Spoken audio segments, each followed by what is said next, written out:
Derek Graham admits he didn't answer questions from City of Miami police officers September 14, 2014. But that's because he says he couldn't. He was having a seizure.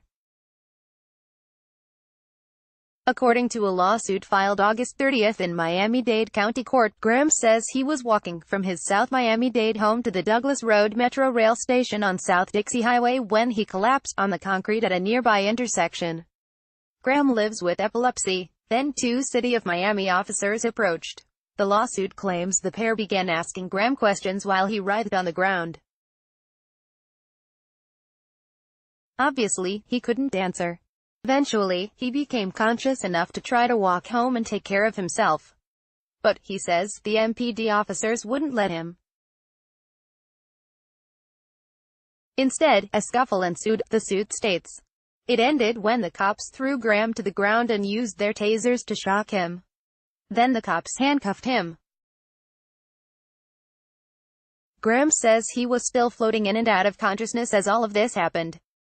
Graham's lawyers call the cops' alleged actions outrageous, and add that the officers had a duty to recognize that Derek was experiencing recurring seizures and not committing a criminal act. MPD does not comment on active lawsuits. After the officers cuffed Graham, an MPD sergeant arrived and noted Graham was still incoherent and unable to answer questions. Suit doesn't explain how the next bit happened, but somehow, Graham's sister and brother-in-law drove by the scene and noticed he was handcuffed on the ground and still having a seizure. Graham's sister, Elena Hodge, is a registered nurse. She approached the cops, but they wouldn't let her so much as speak to her brother. She identified herself as a medical professional and stated Graham needed medication, but the officers refused to budge. Someone also called Graham's father, Harold, who hurried over and tried to tell the senior officer, Nathaniel Lie, that Derek took prescription Depakote for his epilepsy. But Lie allegedly, and incorrectly, replied that Depakote was not an anti-seizure medication. The suit says the officers ultimately did not let Derek Graham leave and instead waited for higher-ups to arrive. The officers took Graham to a holding cell at an MPD station on West Flagler Street. Police refused to let family members administer his epilepsy medication, they say.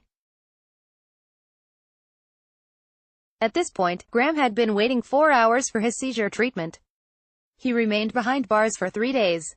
Though Graham was charged with felony counts of battery on a law enforcement officer and resisting arrest, prosecutors eventually dropped the charges. Graham and his family are now suing the city and multiple cops for battery, false arrest, malicious prosecution, negligence, and intentional infliction of emotional distress.